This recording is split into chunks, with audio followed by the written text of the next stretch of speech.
You think your life is hard? Try being born 5,000 years ago in humanity's very first civilization. No, seriously, imagine waking up every morning knowing that today might be the day you're buried alive with your dead king, or maybe sold into slavery to pay off your father's beer debt. Welcome to Sumer, where civilization began and where life was absolutely, brutally insane. Picture this. It's dawn in ancient Ur around 2500 BCE.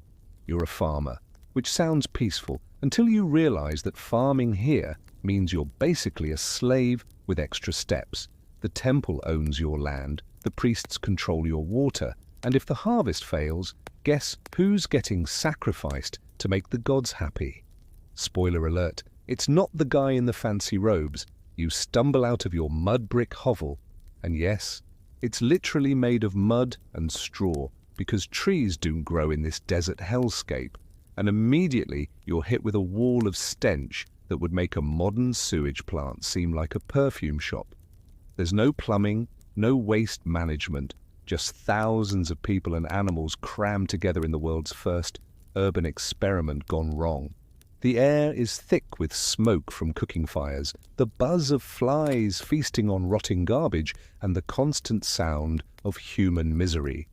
Children crying from hunger, adults shouting over disputes, and somewhere in the distance, the rhythmic chanting from the massive temple complex that dominates your entire world, like an ancient skyscraper of religious terror. But here's the thing that'll blow your mind. This nightmare was actually humanity's greatest achievement. This was progress. This was civilization being born. And it was born covered in blood, sweat, and the tears of people who had no idea they were creating the blueprint for every society that would come after. See, before cities like Ur existed, humans lived in small tribes where everyone knew everyone. Sure, life was hard, but at least you weren't getting crushed under the weight of bureaucracy invented by priests who claimed to speak for gods that demanded human sacrifice. Now you're part of something unprecedented, a society with social classes, written laws, organized religion, and professional armies. Sounds great, right? Except the social classes mean most people are basically property, the written laws are designed to keep you in your place, the organized religion demands regular human offerings, and those professional armies, they're constantly dragging men away to die in wars over who gets to control the next irrigation canal. You want to know how brutal this first civilization really was? Let's start with something simple. Getting a drink of water. Water doesn't just flow from a tap here. Every drop comes from an irrigation system so complex and so vital that entire wars are fought over who controls a single canal. The priests don't just manage the temples, they control the water, which means they control whether you live or die. Miss your temple duties? Your water gets cut off. Can't pay your taxes to the temple granary. No water for your crops. Have a dispute with a priest? Congratulations, your family just became the first customers of humanity's brand new concept of systematic oppression. And speaking of taxes, you're not paying them in money. Money hasn't been invented yet. You're paying in barley, dates, wool, and labor. Lots and lots of labor. The temple complex rising above your head didn't build itself. Those massive stone blocks were quarried, shaped, and hauled into place by people just like you, working under the desert sun until they dropped dead from exhaustion. But the work never stops because this civilization runs on one simple principle. The gods demand tribute, and you're the tribute. The truly insane part, this system worked. It worked so well that it became the template for every civilization that followed. The social hierarchies, the urban planning, the written laws, the organized military, all of it started here, in these mud brick cities rising from the desert floor like humanity's first attempt at playing God. Now you might be wondering, how do we know all this?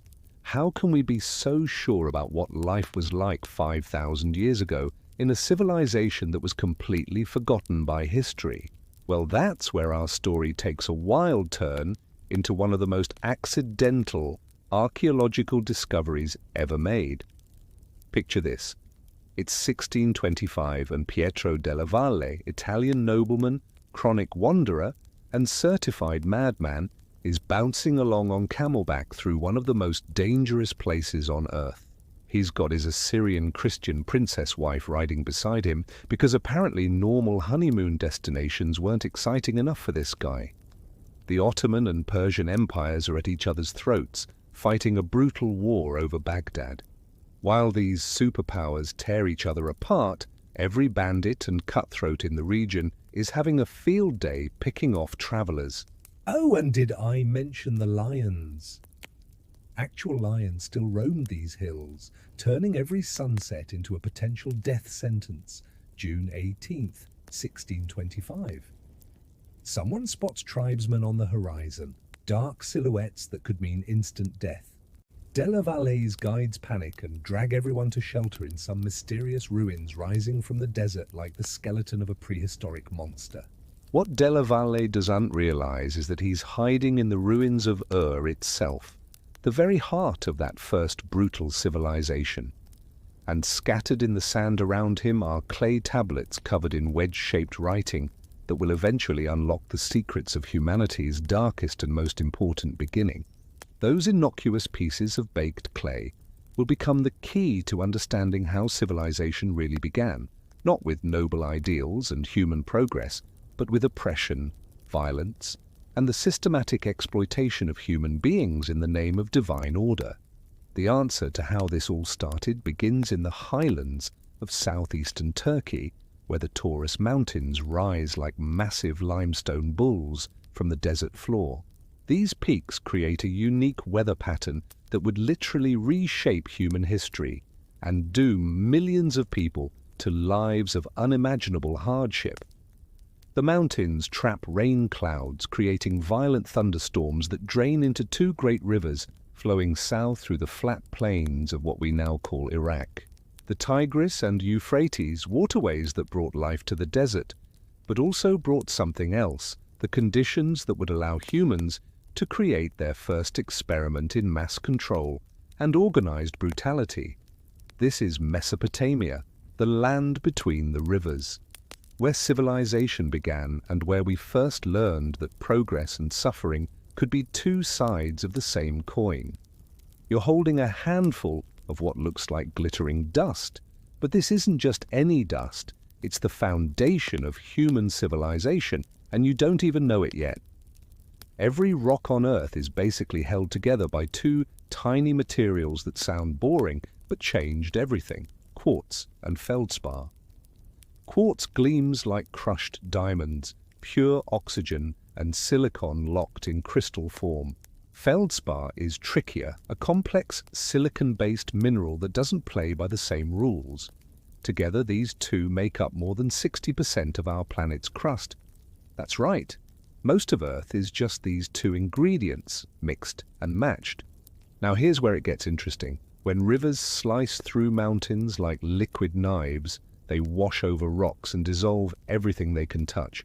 But quartz and feldspar, they laugh at water. They don't dissolve.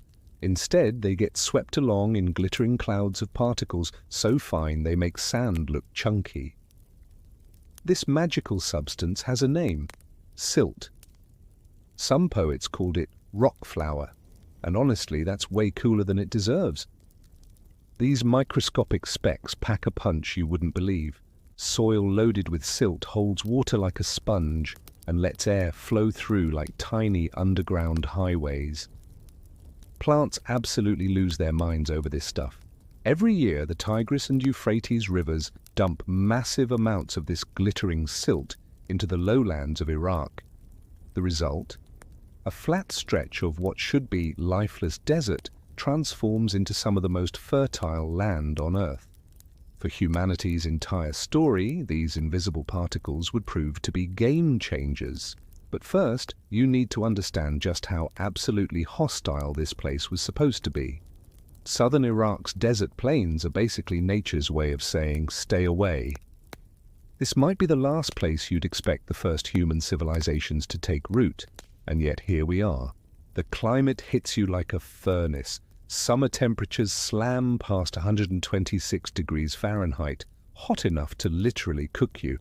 Rain is a cruel joke, especially when you need it most.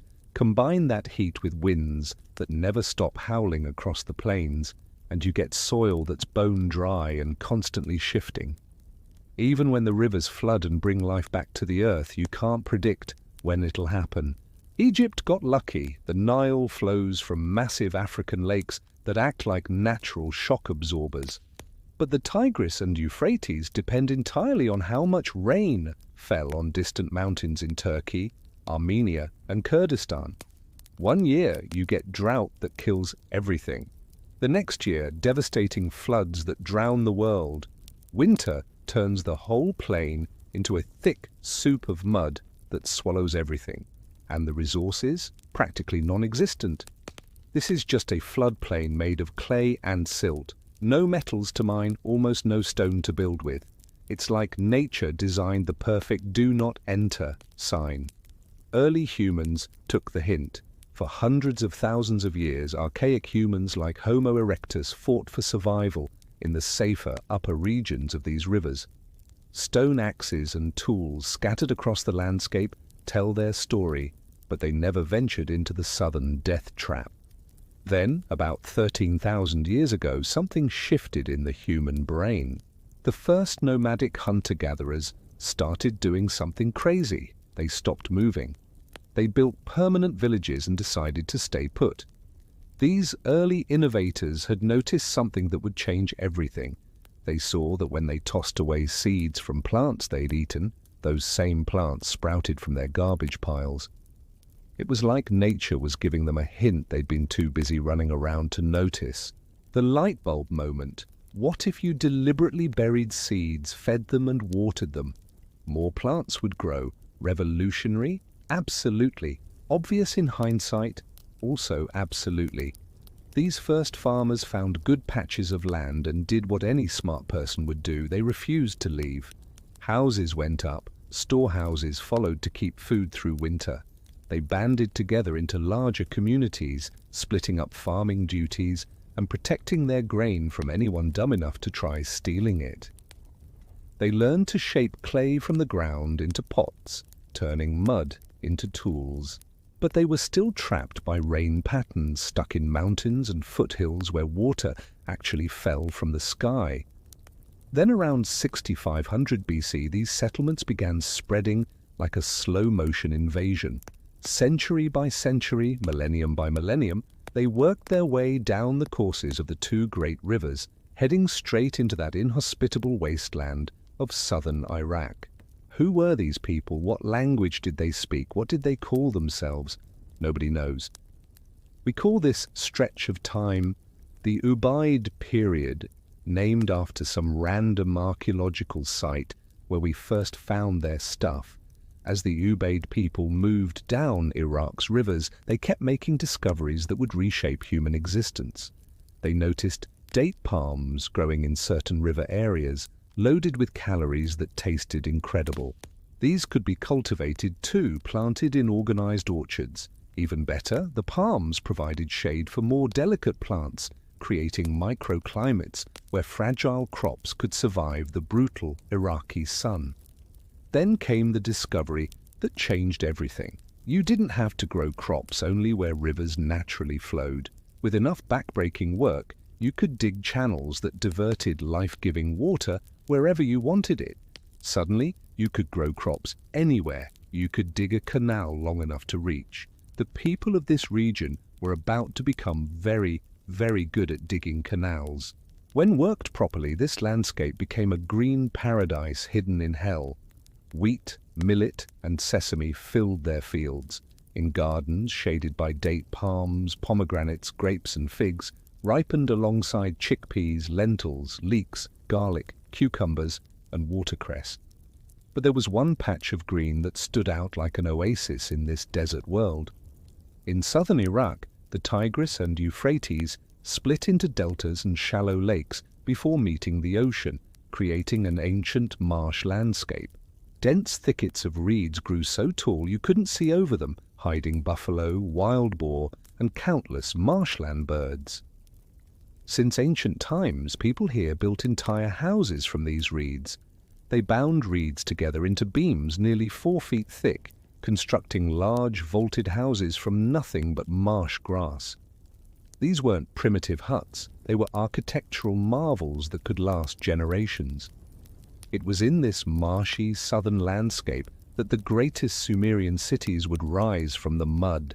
Just as Mesopotamia was watered by 2 great rivers, its lands were populated by 2 great peoples who would define human civilization, the Sumerians and the Akkadians. These 2 cultures grew together in such a symbiotic dance that you literally cannot tell one story without the other. The Akkadians in the north are easier to understand. They spoke a Semitic language related to the Aramaic of the Bible and later Hebrew and Arabic. Their language was indigenous to the region, sharing grammar and words with surrounding cultures. They made sense, they fit the pattern. But the Sumerians, they are one of history's greatest mysteries. So mysterious that archaeologists have a special name for their confusion: the Sumerian problem. Sumerians spoke what linguists call a language isolate. It has no relation to any language around it. It exists in a family of one, completely alien to everything else in the region. Early scholars who discovered Sumerian texts didn't believe it could be a real language. They thought it had to be some kind of secret code. That's how foreign it was to everything else. This linguistic weirdness has led some historians to ask the obvious question: did the Sumerians come from somewhere else entirely? The Sumerian culture centered on Iraq's southern coast. So naturally, some suggest they arrived by boat. There might be evidence for this in the strangest place, a Roman historian's account from the 1st century AD. Flavius Josephus wrote down a Babylonian legend about a half-man, half-fish called Oannes, who walked out of the sea and taught Mesopotamians the secrets of civilization, letters, sciences, techniques, everything. He taught them to found cities, build temples, create laws, and measure land. He revealed agriculture and how to gather fruits. Then, job done, Oannes jumped back into the sea and swam away. Maybe ancient storytellers preserved some memory of Sumerians landing en masse by boat, bringing their advanced urban culture with them. Some even argue they came from as far away as India. More evidence comes from Sumerian job titles. For common manual labor, they used old, pre-Sumerian words that were already there. But for sophisticated urban jobs, they brought new words with them. The words for scribe and winemaker are distinctly Sumerian imports. It's like they arrived with a completely different skill set. But there's another theory that's way more interesting and admittedly sounds a bit crazy. The clue comes from mythology, and it might explain everything. The Sumerians were obsessed with a catastrophic event that dominated their version of history. If you grew up reading Bible stories, this will sound familiar. They believed that long ago, in the time of their most distant ancestors, a great flood had washed over the entire world. This story would later pass to the Babylonians, then to Hebrew poets who wrote the first books of the Bible. The flood story might be the oldest continuously told tale in human history. And hidden in this legend might be the key to understanding where the Sumerians really came from. The story is so compelling that historians have spent careers trying to find the real event that inspired it. History is packed with great floods, but one stands out above all others. When the last ice age ended around 10,000 BC, global temperatures shot up 4 to 7 degrees over 5,000 years. Massive ice sheets that had covered the northern world began to melt, and when they melted, the water had to go somewhere. Picture this. You're holding a handful of what looks like glittering dust. But this isn't just any dust. It's the foundation of human civilization, and you don't even know it yet. Every rock on Earth is basically held together by 2 tiny materials that sound boring but changed everything: quartz and feldspar. Quartz gleams like crushed diamonds, pure oxygen and silicon locked in crystal form. Feldspar is trickier, a complex silicon-based mineral that doesn't play by the same rules. Together, these two make up more than 60% of our planet's crust. That's right. Most of Earth is just these two ingredients, mixed and matched. Now here's where it gets interesting. When rivers slice through mountains like liquid knives, they wash over rocks and dissolve everything they can touch. But quartz and feldspar, they laugh at water. They don't dissolve. Instead, they get swept along in glittering clouds of particles so fine they make sand look chunky. This magical substance has a name: silt. Some poets called it rock flour, and honestly, that's way cooler than it deserves. These microscopic specks pack a punch you wouldn't believe. Soil loaded with silt holds water like a sponge and lets air flow through like tiny underground highways. Plants absolutely lose their minds over this stuff. Every year, the Tigris and Euphrates rivers dump massive amounts of this glittering silt into the lowlands of Iraq. The result? A flat stretch of what should be lifeless desert transforms into some of the most fertile land on Earth. For humanity's entire story, these invisible particles would prove to be game changers. But first, you need to understand just how absolutely hostile this place was supposed to be. Southern Iraq's desert plains are basically nature's way of saying, stay away. This might be the last place you'd expect the first human civilizations to take root, and yet here we are. The climate hits you like a furnace. Summer temperatures slam past 126 degrees Fahrenheit, hot enough to literally cook you. Rain is a cruel joke, especially when you need it most. Combine that heat with winds that never stop howling across the plains, and you get soil that's bone dry and constantly shifting. Even when the rivers flood and bring life back to the earth, you can't predict when it'll happen. Egypt got lucky. The Nile flows from massive African lakes that act like natural shock absorbers. But the Tigris and Euphrates depend entirely on how much rain fell on distant mountains in Turkey, Armenia, and Kurdistan. One year you get drought that kills everything. The next year, devastating floods that drown the world. Winter turns the whole plain into a thick soup of mud that swallows everything. And the resources? Practically non-existent. This is just a floodplain made of clay and silt. No metals to mine, almost no stone to build with. It's like nature designed the perfect "do not enter" sign. Early humans took the hint. For hundreds of thousands of years, archaic humans like Homo erectus fought for survival in the safer upper regions of these rivers. Stone axes and tools scattered across the landscape tell their story, but they never ventured into the southern death trap.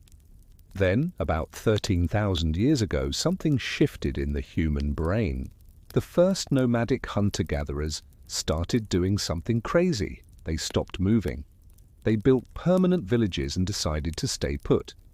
These early innovators had noticed something that would change everything. They saw that when they tossed away seeds from plants they'd eaten, those same plants sprouted from their garbage piles. It was like nature was giving them a hint they'd been too busy running around to notice. The light bulb moment. What if you deliberately buried seeds, fed them and watered them?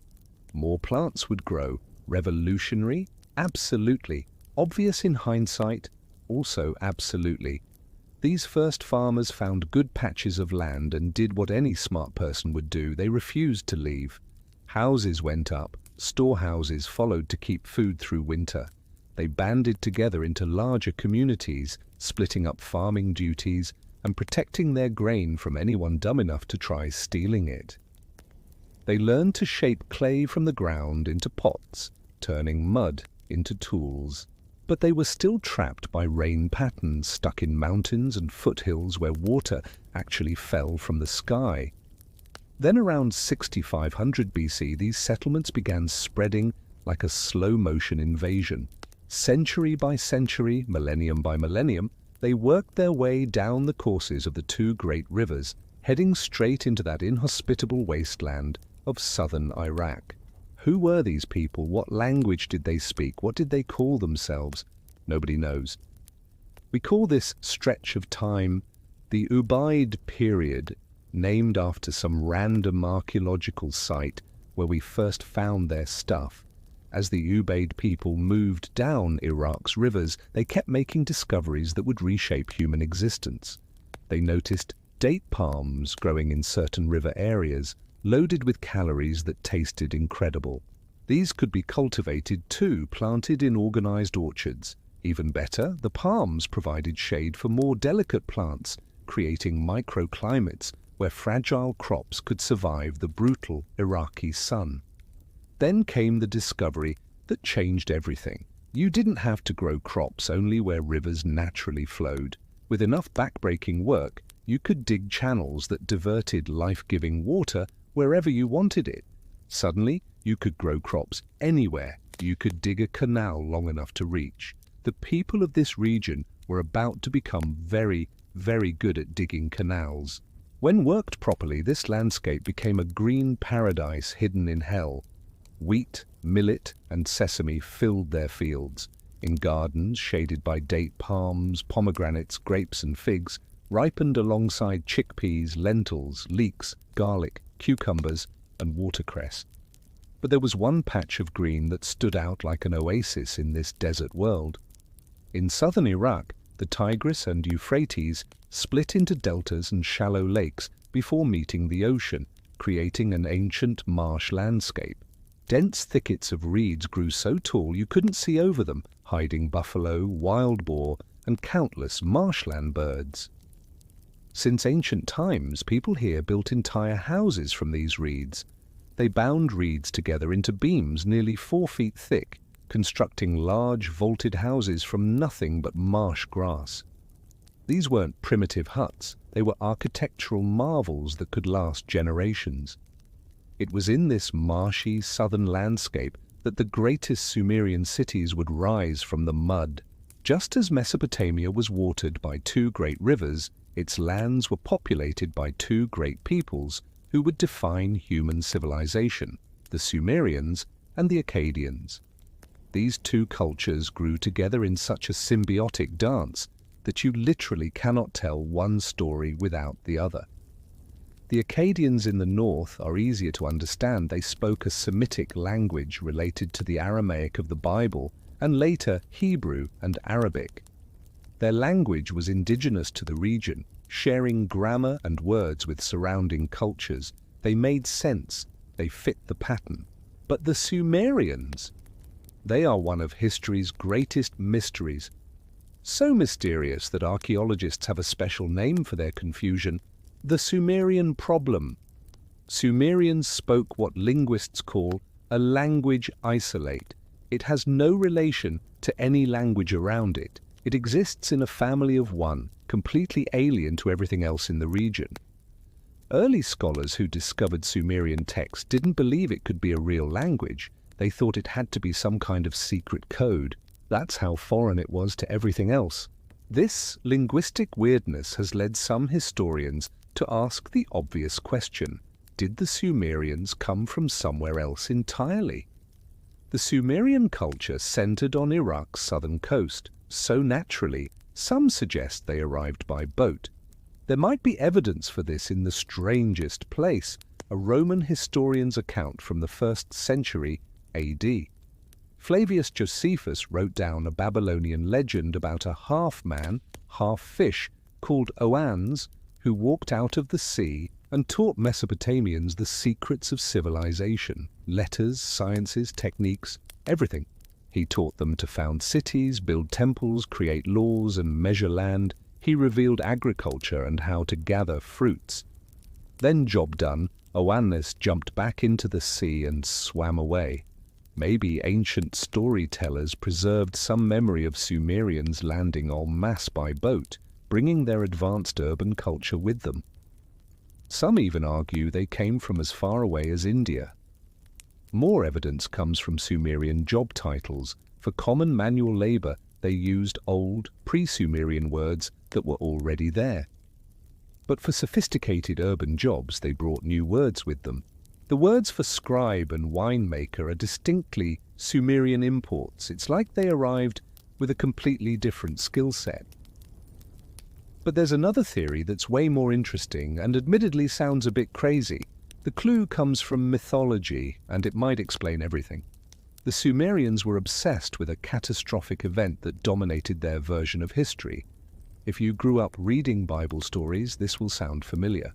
They believed that long ago, in the time of their most distant ancestors, a great flood had washed over the entire world.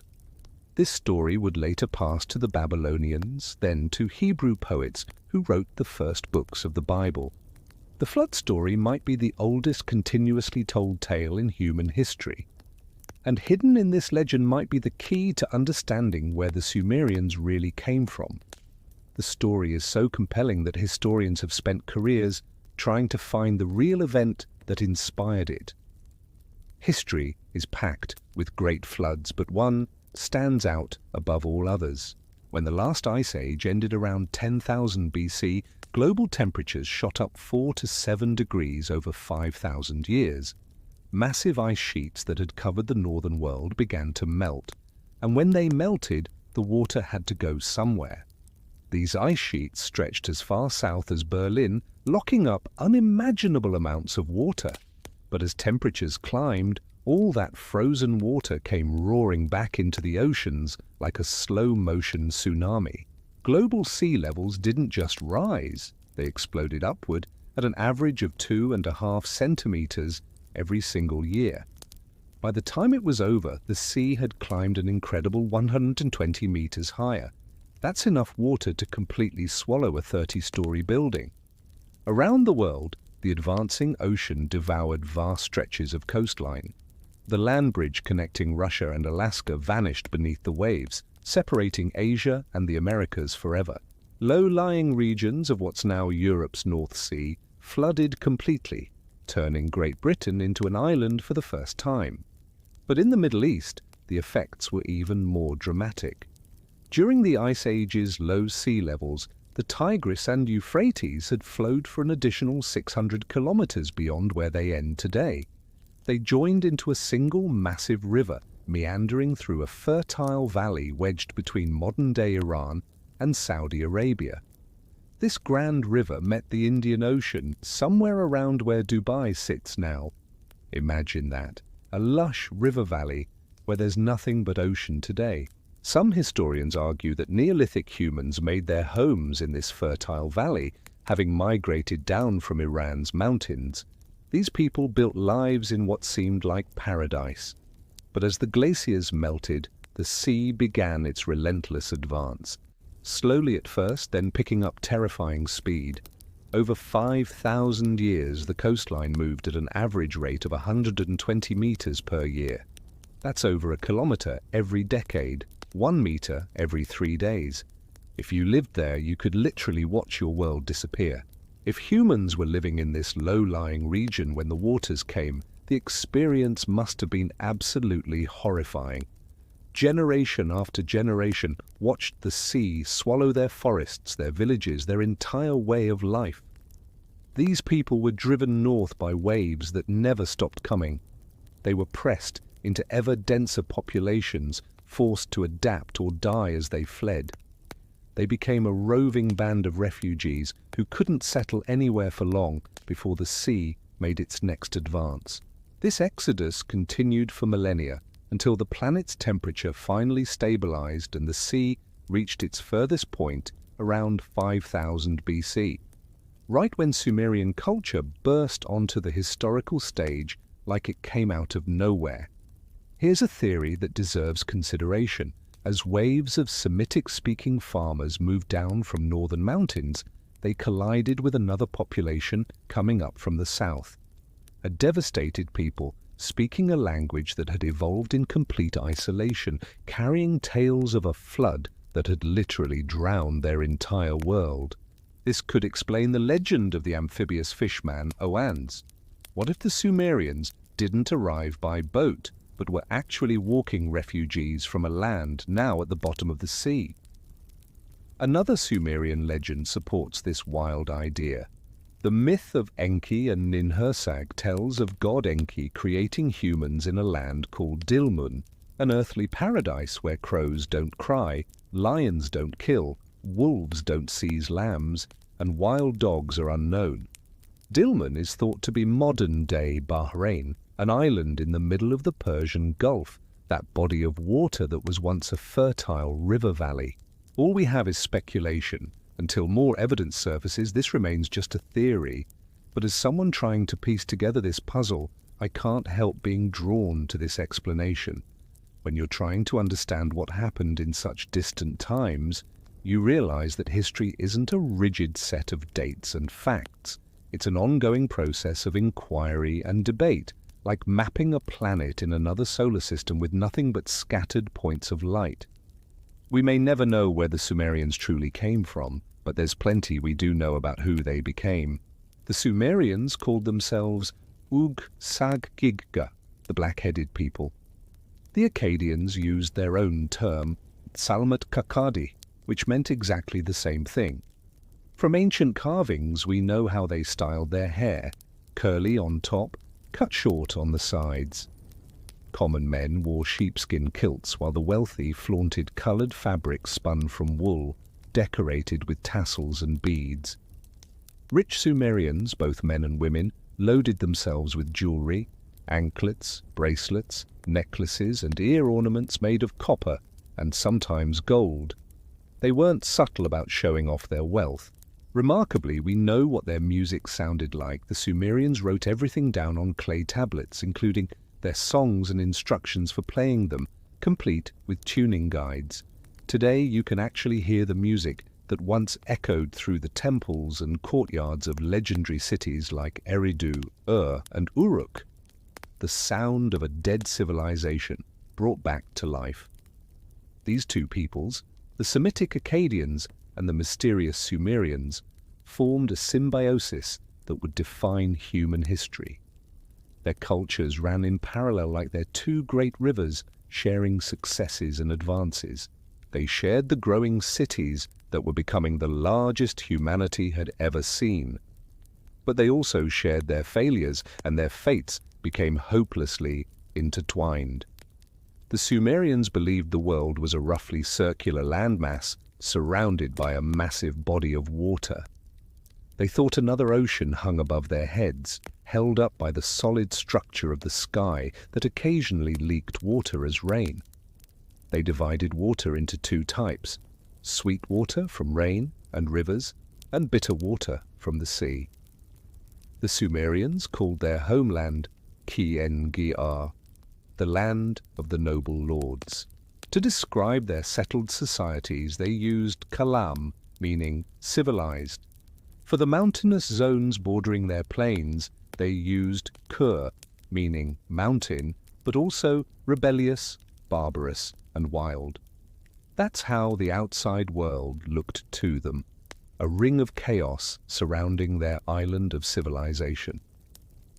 To the south and west, the vast Arabian desert stretched endlessly, rolling seas of sand dunes where nothing grew, home to fierce nomadic tribes who lived by different rules entirely. To the north, the rocky Taurus mountains of Turkey and Kurdistan hemmed them in, full of hardy mountain people who didn't bow to anyone. The Zagros Mountains of Iran formed their eastern boundary. Today, the Arabic word for Upper Mesopotamia still captures this sense of isolation. Al Jazeera, meaning the island. Despite their challenging landscape, the Sumerians didn't just survive. They flourished in ways that would reshape human existence forever. They had no stone, so they learned to make bricks from river mud, mixing it with straw, gravel, and broken pottery before baking it hard. With clay, they created everything from pots and plates to sickles and the world's first writing tablets. No wood, no problem. They harvested vast quantities of reeds, tying them into bundles and plating them into mats strong enough to build with. The Sumerians invented or perfected the pottery wheel, the wagon wheel, the plough, and the sailboat.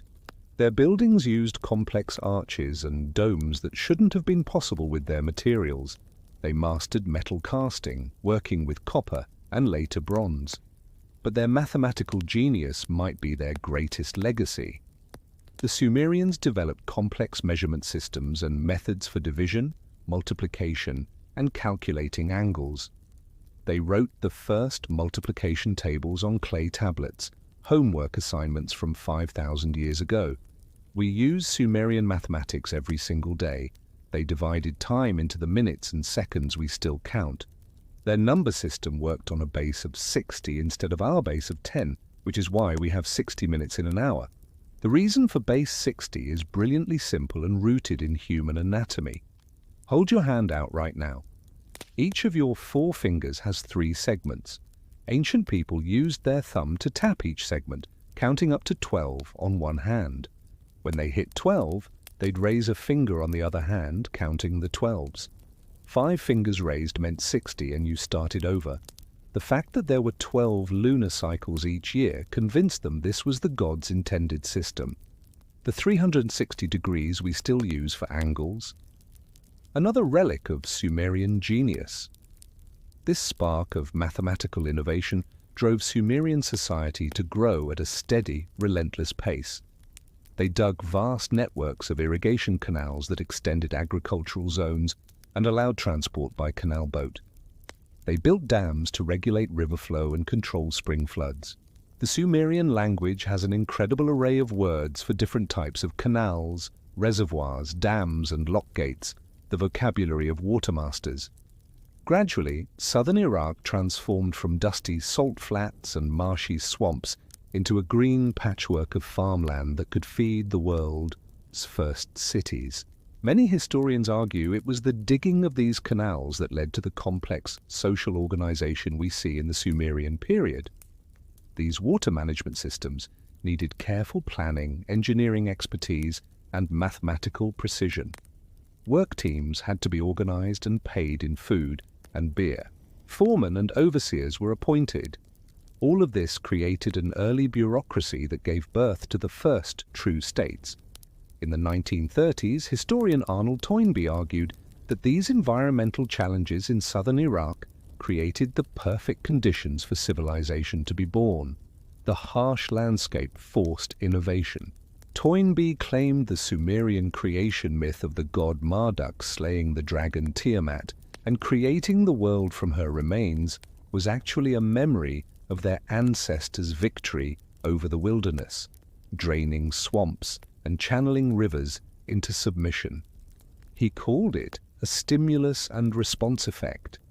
In environments too comfortable, people don't need increased organization or technology.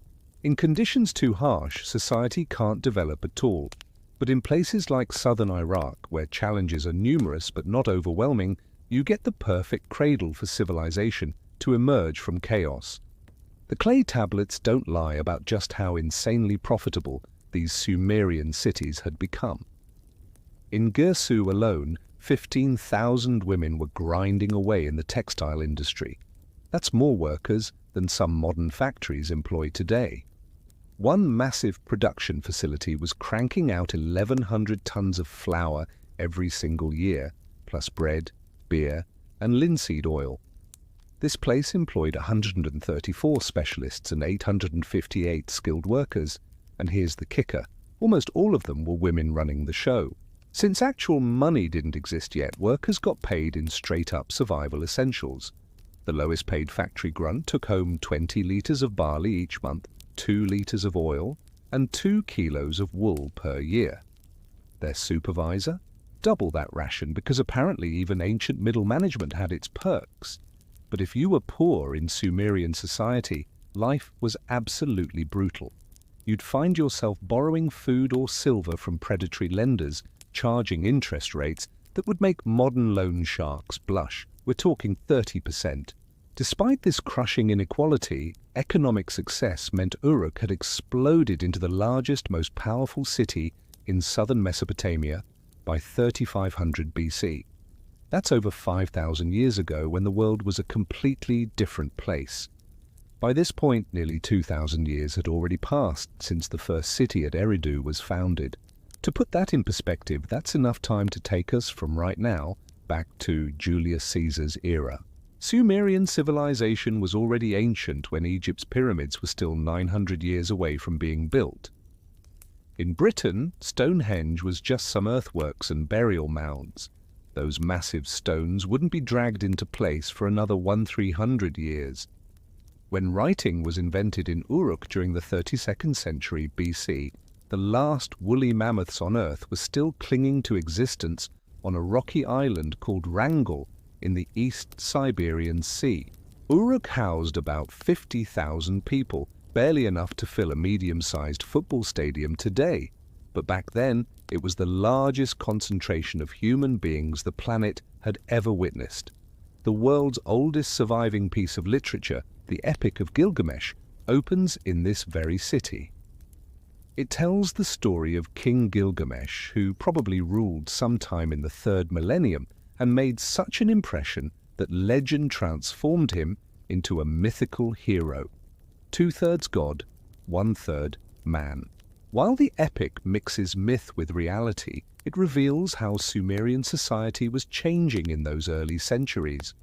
Warfare was escalating across the region, and cities were starting to look very different. The tale opens with Uruk's most famous feature, massive fortified walls that filled the citizens with pride. Behold the outer walls which gleam like copper, see the inner wall which none can rival, touch the threshold stone, it is from ancient days. City walls had become absolutely essential for survival, but the epic's pride in Uruk's fortifications suggests they were still pretty rare.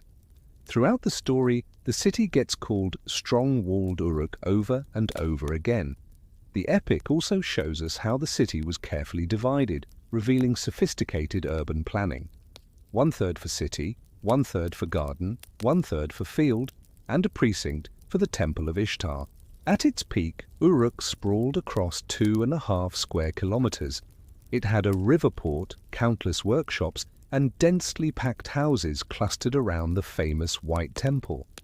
This temple rose 21 meters high, covered in brilliant white gypsum plaster that reflected sunlight and made the entire structure glow like a beacon during daylight hours. Walking through Uruk streets, you'd pass markets overflowing with beans, lentils, pomegranates, dates, jars of date syrup, and oil. In the wealthy districts, houses were built from expensive baked bricks. Everywhere else, people lived in sun-dried mud and clay structures arranged in a chaotic maze of alleys and narrow passages covered with reed matting to provide shade from the brutal heat. Farmers hauled massive bundles of reeds and wheat on their backs through the streets. Herders drove their long-haired sheep and oxen right into the city center, mixing rural and urban life. In shaded courtyards throughout the city, groups of men sat in circles around large beer jars, all sipping through long, hollow reed straws, the ancient equivalent of sharing a pitcher at your local bar. The Sumerians imported some wine from northern regions, but beer was their absolute obsession.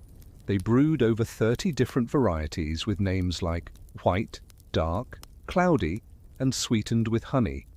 Some beer was flavored with herbs and brewed directly from wheat and barley. If you bought the cheapest stuff, you'd find grain seeds still floating at the bottom of your drink. One cuneiform text even preserved an ancient drinking song. I will summon brewers and cupbearers to serve us floods of beer and pass it around. What pleasure, what delight, blissfully to take it in, to sing jubilantly of this noble liquor, our hearts enchanted and our souls radiant. These beer-drinking conversations probably weren't that different from what you'd hear in any bar today. Ancient Sumerian proverbs capture their everyday complaints and frustrations perfectly. Workers grumbled about being underappreciated. I am a thoroughbred steed, but I am hitched to a mule and must draw a cart and carry reeds and stubble. Others complained about the eternal human struggle of not having enough money. The poor man is better dead than alive. If he has bread, he has no salt. If he has salt, he has no bread. Just like drinkers throughout history, They'd get into fights and hurl creative insults at each other. If you were put in water, the water would become foul. If you were put in a garden, the fruit would rot. Most people slept on their rooftops at night because the heat inside their houses was unbearable. The city was a pungent assault on the senses. Pottery kilns and brickworks belched smoke all day long. There were no drainage systems, so people just threw their waste directly into the streets. Inside their homes, people layered clay, crushed gypsum dust, and reed mats to create something resembling carpet. From this great metropolis, Uruk civilization sent ripples across the known world, inspiring other cities to rise up around it. But as the 4th millennium ended, another Sumerian city was gaining power and preparing to steal Uruk's crown. This new powerhouse would flourish into unimaginable wealth and push the boundaries of human achievement in art and architecture. The city that would soon dominate the region was Ur. Ur sat perfectly positioned where the Euphrates River met the sea. Seagulls circled overhead as fishermen brought in their daily hauls of fish, oysters, and turtles from the waters. Its strategic location on both sea and river made Ur the ultimate trading hub for the entire region. Southern Iraq had clay and reeds in abundance, but for virtually everything else the Sumerians had to import from distant lands. Fortunately, they always had something valuable to trade back. Unlike almost every other nation in the ancient Middle East, they produced massive food surpluses and incredible variety. Archaeological evidence shows that Mesopotamians enjoyed far richer and more varied diets than their neighbors in Turkey or Iran. We've even found ancient Sumerian recipes preserved on clay tablets. Here's their recipe for a dish called tuhu. Get the water ready, add fat, salt, beer, onion, rocket, coriander, semolina, cumin, and beetroot. Add them to the cooking pot, then pound leek and garlic together and add. Let all blend and reduce to a pulp, then sprinkle with coriander and carrot. Boats loaded with wheat, grains, dried reeds, and figs traveled up rivers, feeding neighboring lands. In return, precious resources flowed back through established trade networks. Copper descended from northwestern Iran's mountains and later arrived by ship from Cyprus. Tin made the treacherous journey through mountain passes from Afghanistan, a route that would remain crucial throughout the Bronze Age. Silver came down the Euphrates on barges from Turkey's Taurus Mountains. Gold arrived overland from Egypt and by ship from India. Ordinary building wood could be chopped from Iran's Zagros Mountains to the east. But for the finest construction projects, palaces and ornate city gates, only prized cedar wood would suffice. This was shipped from Lebanon's high mountain passes where it grew in ancient forests. One episode in the Epic of Gilgamesh actually describes the king's quest to slay a monster in Lebanon's mountains and steal this beautiful wood from its protected forest. The Sumerians traded in what we'd recognize today as a truly globalized economy. From their tiny coastline on the Persian Gulf, their ships sailed to trading ports in modern Bahrain and Oman. From there, they continued along the coast to trade with one of the world's most ancient and mysterious cultures, the people we now call the Indus Valley Civilization. From these distant traders, Sumerians acquired exotic spices, gemstones like carnelian, and brilliant blue lapis lazuli that they absolutely treasured. They crafted it into jewelry, amulets, gaming board inlays, musical instruments, and sculptures of breathtaking beauty. All this trade flowed through Ur, swelling the city to wealth that likely no other human settlement had ever achieved. Grave goods discovered in Ur reveal not just incredible ruler wealth, but magnificent craftsmanship suggesting an advanced community of artists. One artifact found in a royal tomb gives us incredible insight into ancient Sumerian life. It's an ornate piece of furniture inlaid with shell, red limestone, and lapis lazuli mosaics, showing detailed scenes from 1600 years ago. Today we call it the Standard of Ur. One side depicts Sumerians at war, chariots pulled by donkeys, soldiers in leather capes and helmets, men carrying spears and axes. The other side shows Sumerians at peace, farmers and herders working below, scribes with shaved heads sitting at desks above them. This was urbanism in the Sumerian world reaching its absolute peak. By the end of the 3rd millennium, most of the region's population lived in cities. In this newly urbanized world, Ur's economic power remained supreme. Over the following centuries, its influence expanded and contracted. Some kings even wrote inscriptions calling themselves both King of Ur and King of Kish, suggesting Ur had politically subdued neighboring cities. But by the mid-3rd millennium, Ur's influence began to fade. This was becoming a new militarized age where trade and diplomacy no longer seemed enough to maintain power. One city called Lagash truly came into its own during this era of violence. And Lagash had built its wealth on something absolutely brutal. It was a slaving city that grew rich by raiding hill villages, kidnapping people, and selling them across the region.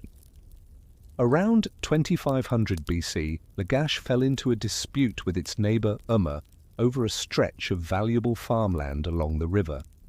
The disagreement escalated into full-scale war. One carved stone monument from this time captures the savage spirit of this new age. It's called the Stealer of the Vultures, and it tells a story that will make your blood run cold. The upper part shows King Eannatum of Lagash leading his soldiers into battle. They wear leather helmets and reed skirts, shouldering spears topped with copper or bronze blades that would flash red in the sunlight. The king rides ahead in an early chariot, wearing an animal skin across his chest, armed with a spear and container of javelins. When the armies clashed, Eannatum dismounted and led his men on foot. They advanced in a tight phalanx formation, a square of men with broad shields protecting their fronts, and a bristling wall of short spears jutting forward. The fighting was absolutely vicious. Eannatum took an arrow to the eye, but survived to see his army achieve victory. The inscription records his brutal triumph. Eannatum struck at Umma. The bodies were soon 3,600 in number. I, Eannatum, like a fierce storm wind, I unleashed the tempest. As Umma's soldiers tried to flee the bloody battlefield, the stealer shows Lagash soldiers cutting them down and trampling them underfoot. But there's something about this carving that embodies a darker change in Sumerian warfare. It's a particular kind of cruelty that revels in enemy suffering, shown most clearly in the part that gives the monument its name. Vultures fly overhead, carrying severed heads of Umma soldiers in their beaks, picking at tongues and eyes. This clearly depicts a massacre perpetrated by Lagash, and it does so with disturbing relish. Through military victories like this, the slaving city of Lagash conquered much of southern Mesopotamia. Lagash established what historians consider the first true empire in world history, but its rule would be terrifyingly short-lived, and its collapse would unleash something even worse. Admittedly, Lugal-Zarghesi's claim about conquering everything from the Persian Gulf to the Mediterranean was probably massive exaggeration. The Sumerians had never managed to maintain distant colonies or occupy far-off lands for any real length of time. More likely, Lugal-Zarghesi pulled off something like an epic raiding party along the coast, looting some towns, grabbing treasure, and racing back to Uruk to brag about it. But this was the first time any Sumerian prince had ever made such a bold claim. For them, this upper sea represented the western edge of their entire known world. The idea of a king who might conquer all lands between the seas began to possess the imaginations of every ruler who came after. But King Lugal-Zarghesi, like the rulers of Lagash before him, made the fatal mistake of overextending his resources. This empire was simply too massive to control effectively. Before long, civil wars and rebellions erupted between the various Sumerian cities. In this chaos, another great people of Mesopotamia began to see their opportunity for power. These were the people who had been something of a junior partner in southern Iraq's civilization up until this moment. These were the people of Akkad. One man would soon lead them in outright rebellion against the Sumerian Empire. He would go down in history with a name that in Akkadian means the one true king. That name was Sargon, and he was about to usher in the twilight of the entire Sumerian age. Like many episodes in Sumerian history, Sargon of Akkad's origin story might sound familiar if you grew up hearing Bible stories. He was born sometime in the middle of the 24th century BC. Legend claims that as a baby, he was discovered in a reed basket floating on the banks of the Tigris River. A gardener who worked in the palace at Kish found him and raised him as his own son. But like the biblical Moses, this foundling child harbored massive ambitions. There was something genuinely special about him. His charming manner quickly earned him a position as cupbearer in the palace. This meant bringing wine to the lords and royalty of the kingdom. It was a position of high honor and the perfect way for an ambitious young man to gain influence at court. The young Sargon must have proven himself in other ways too, because he was soon entrusted with a mission of the utmost secrecy and importance. At this time, Kish was still part of Lugal-Zaghesi's sprawling Sumerian empire, which stretched across all the lands between the two seas. The Sumerian king Lugal-Zaghesi was away on a distant campaign, possibly fighting in Syria or crushing a rebellion in some far-flung province. The young Sargon was given a small band of fighting men and told to travel to Uruk, where Lugal-Zaghesi kept his royal court. Their plan was audacious: strike the city in a surprise attack, knock out the empire's capital, and free Kish from imperial control. It was an incredibly daring plan.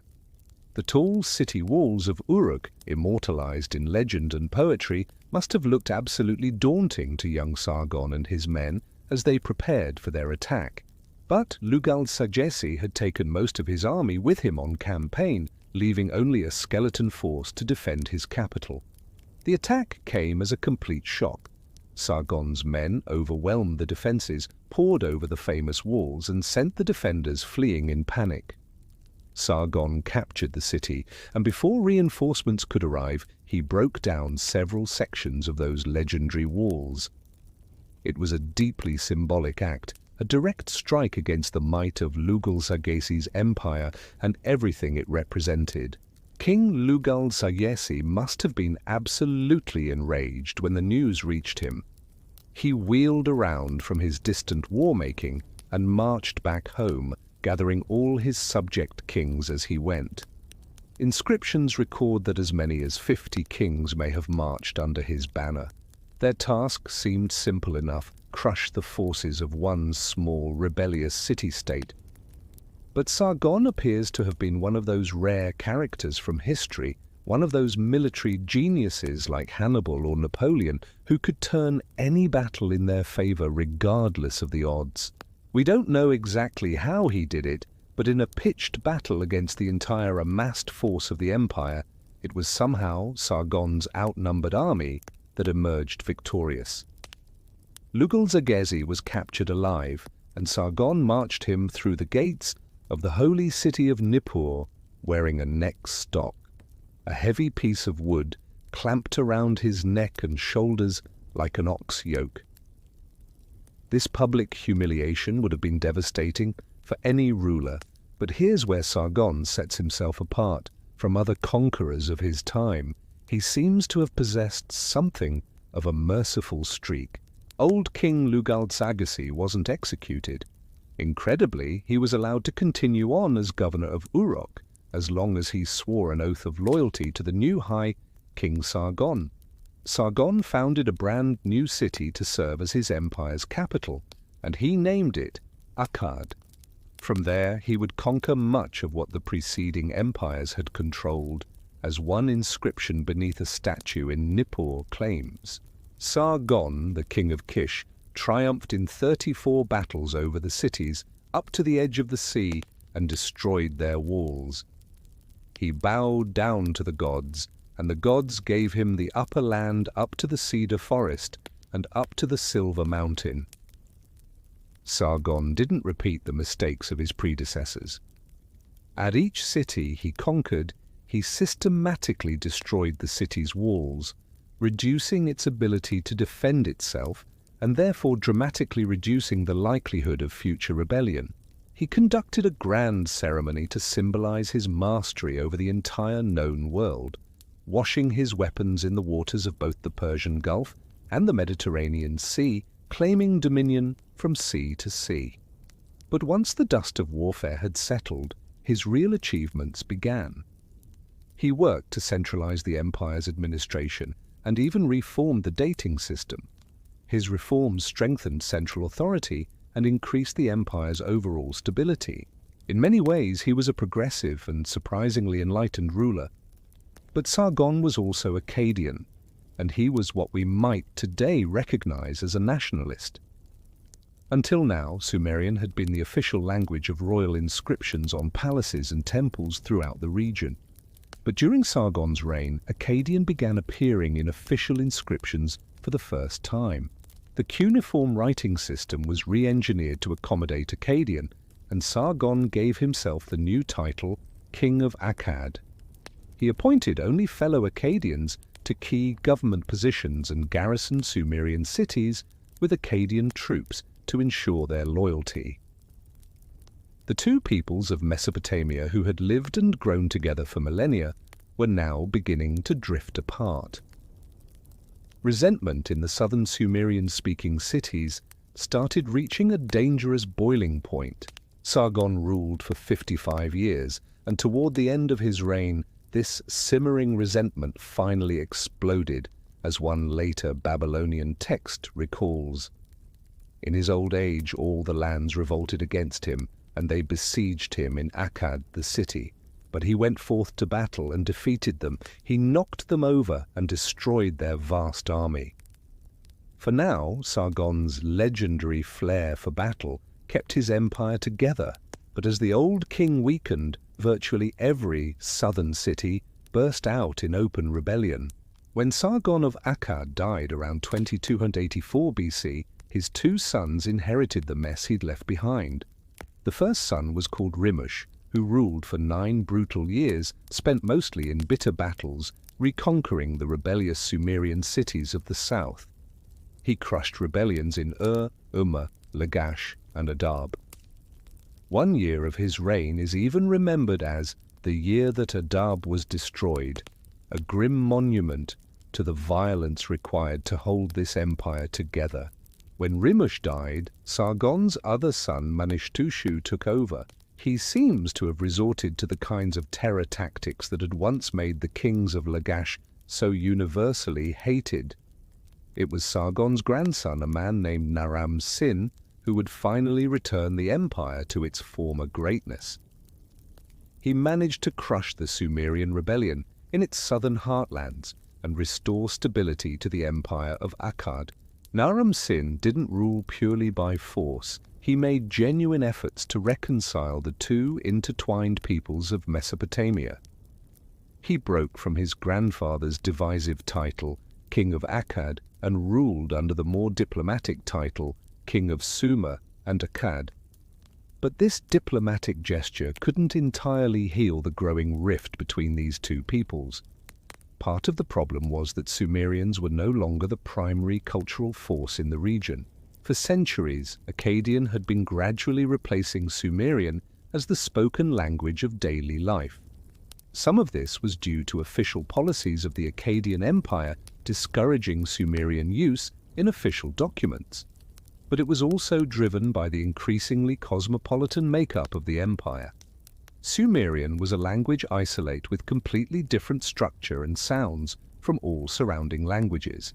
But people in all the surrounding lands spoke languages that were linguistic cousins of Akkadian, all part of the Semitic family of languages. They shared the same grammar and even many sounds and words with Akkadian. Learning Akkadian for them would have been like an English speaker learning French or Spanish, while Sumerian would have been like learning Korean or Japanese. Akkadian was simply easier to learn for these people, so it naturally became the language of trade and commerce.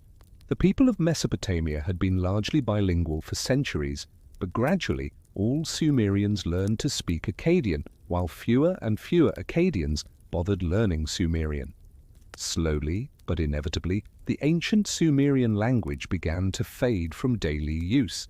But the days of the Akkadian Empire were also numbered, and the Sumerians would get one final chance to leave their mark on world history. When the great Akkadian king Naram-Sin died, his son Shah-Kali-Shari took over. He was Sargon of Akkad's great-grandson, and 4 years into his reign, an extraordinary celestial sign appeared in the skies overhead. Far out in the depths of space, nearly 200 million kilometers from Earth, a giant ball of ice and dust, 40 kilometers across, flew past sometime around 2213 BC. This was the comet Hale-Bopp. It would spend the next 4 millennia flying through our solar system on a deep elliptical orbit until it streaked past Earth again as a blazing light in 1997, the brightest comet with the longest tail ever observed in our night skies. It remained visible to the naked eye for 18 months. In 1997, the sight of this comet in San Diego drove 39 members of an apocalyptic cult called Heaven's Gate to commit mass suicide, believing their souls would be carried away on a spaceship hidden behind the comet's iridescent tail. We can only imagine what effect this cosmic spectacle had on ancient people. Some may have looked up and seen divine blessings smiling on the lands of Sumer and Akkad. Others may have stared at that lonely cosmic traveler and seen a sign of impending doom. Ultimately, it was these latter observers who would prove tragically correct. During King Shah-Kali-Shari's reign, the world's climate underwent a mysterious and sudden shift. This change is known by the cryptic name the 4.2 kiloyear event. It's been tentatively linked to changes in North Atlantic sea ice, causing ripples throughout the world's delicate and intimately interconnected climate systems. Whatever the causes, the effects were absolutely devastating. Around the world, it coincided with periods of dramatically reduced rainfall. Studies of dust layers in Iraq and the Middle East show that annual rainfall dropped catastrophically around this time, and the climate became much more arid. The annual floods of the rivers on which the region's entire agricultural system depended would now routinely fail, bringing widespread famine. This dry period wasn't brief. It would last for well over a century, and some researchers think it may have continued for the next 300 years. This period of drought and the famines it caused were mentioned in Egyptian texts of the time too, and affected cultures around the globe. It's been linked to civilizational collapses in Egypt's Old Kingdom, the Indus Valley Civilization in India, and the Liangzhu culture in China. In Mesopotamia, still ruled by the Akkadian Empire, resources suddenly became desperately scarce. The days of booming food surpluses were over, and it's around this time that the first towns and cities began to be abandoned in the drier northern zones.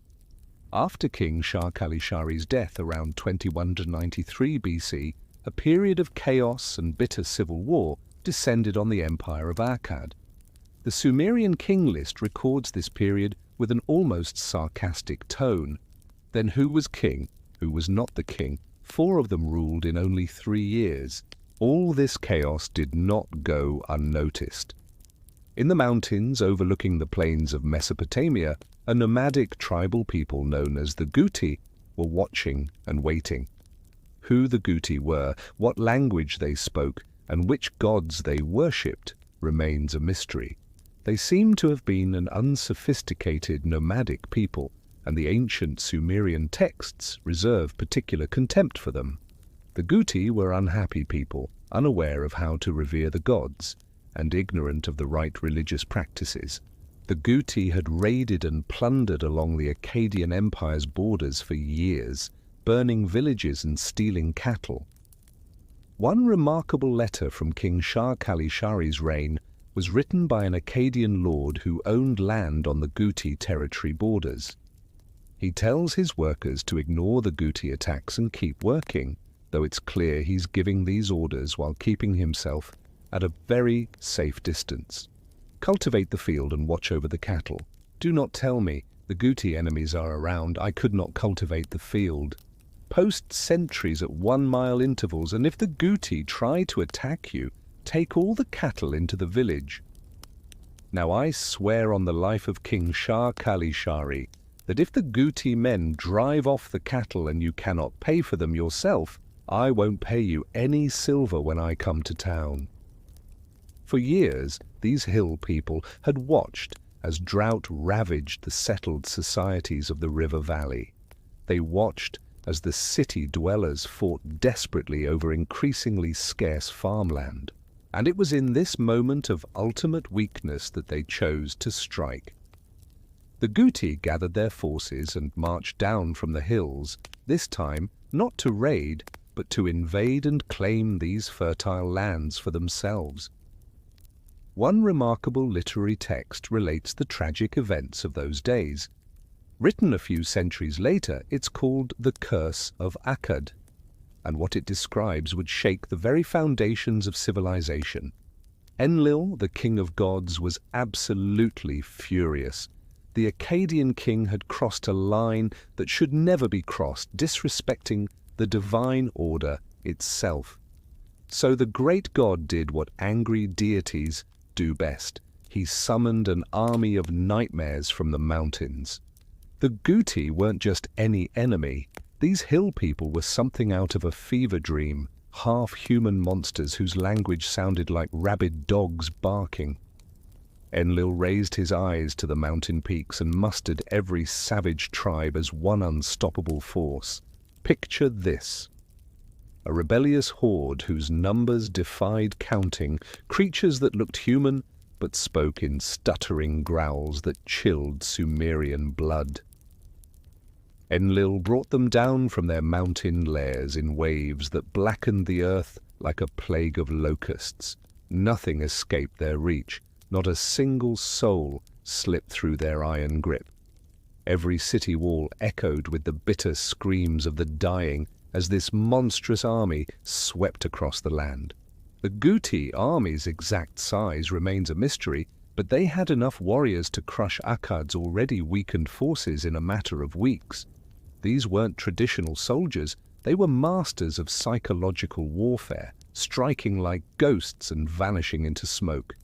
Their hit-and-run tactics were devastatingly effective. Supply lines burned behind them, entire regions turned to ash and bone. The economy of mighty Akkad, already strained by drought and endless wars, began hemorrhaging to death. Agriculture collapsed completely. For the first time since humans had built cities and dreamed of empires, the great farming regions produced nothing but dust. Rivers that once teemed with fish ran empty.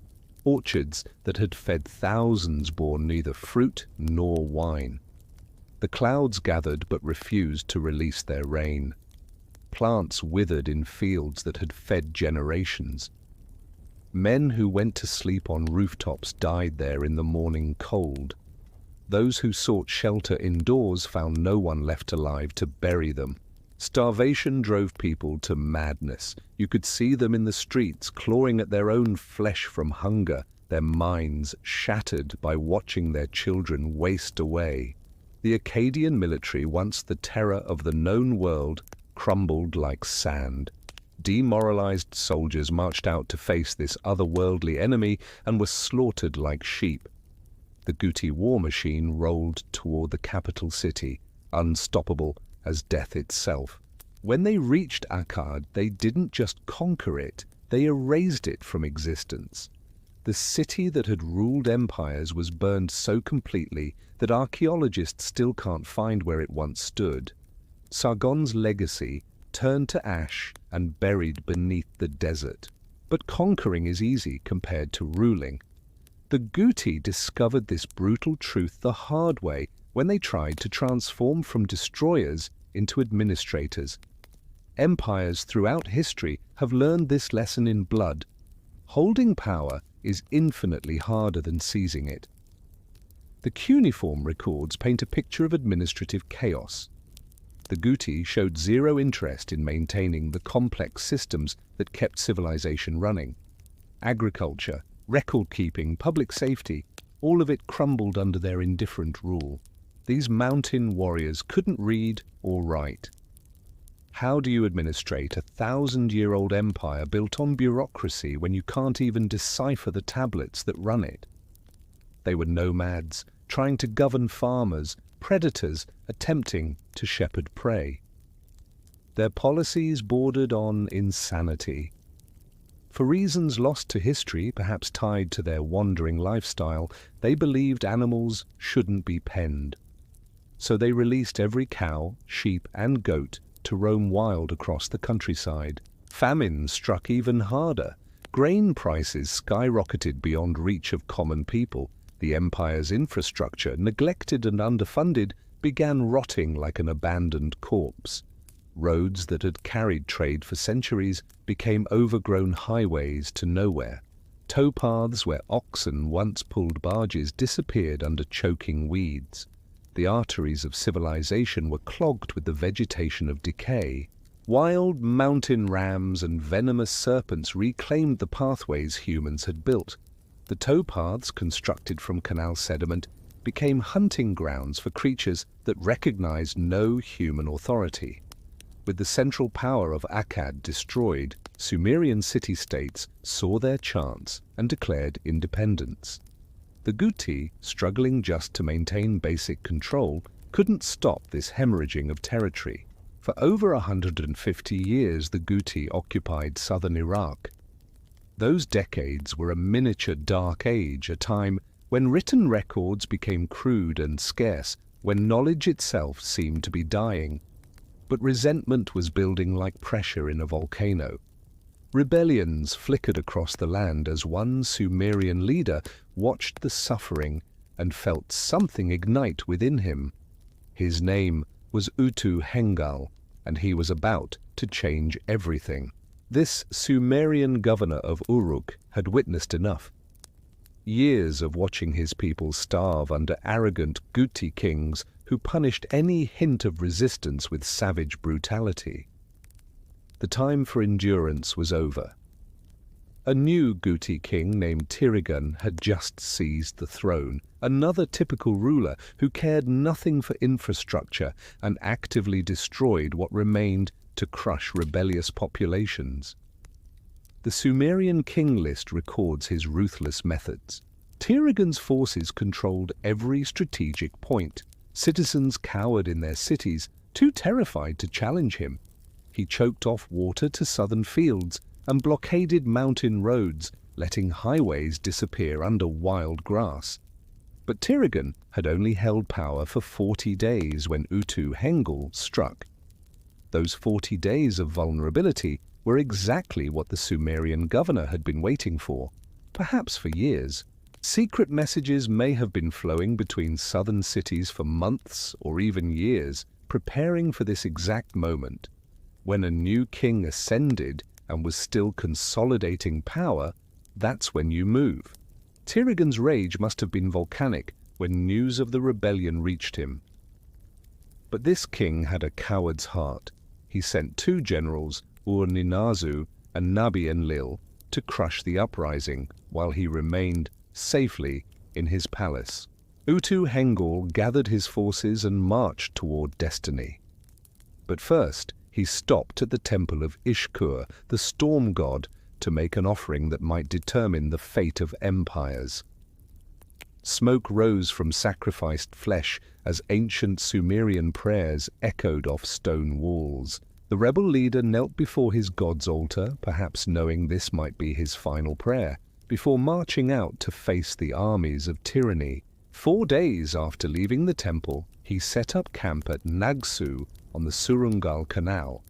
There, he captured Tirigan's envoy generals and bound their hands in chains, a symbolic victory that would echo across the ancient world. When news of his general's defeat reached Tirigan, the coward king did exactly what you'd expect. He ran. Not to lead a counterattack, not to rally his forces, but straight north to a city called Dabrum to save his own skin.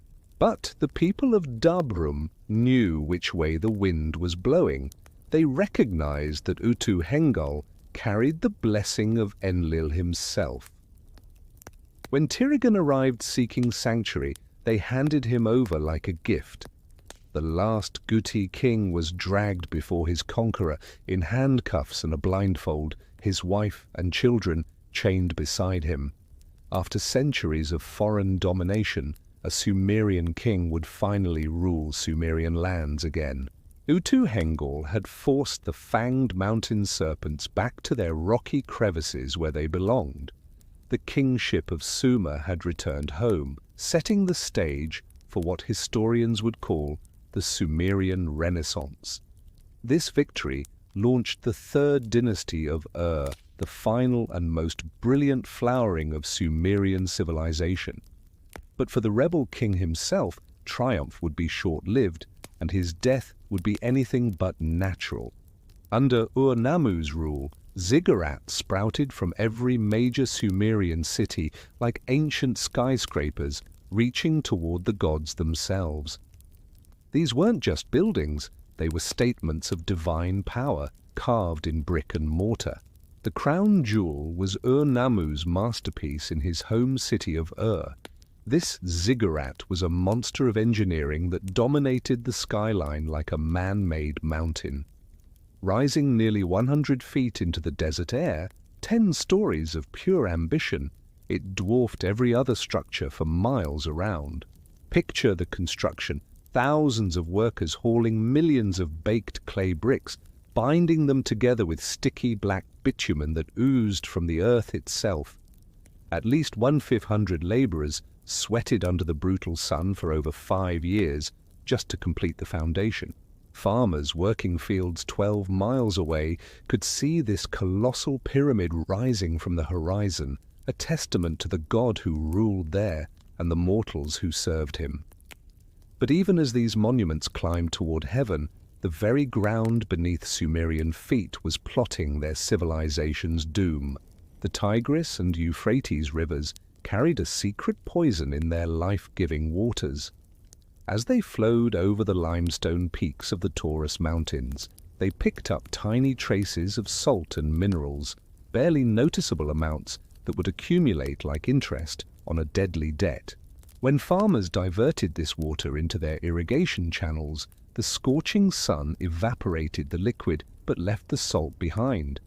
In regions blessed with regular rainfall, nature would wash this residue away. But in the bone-dry climate of Iraq, every grain of salt stayed exactly where it fell. Year after year, season after season, this invisible killer built up in the topsoil.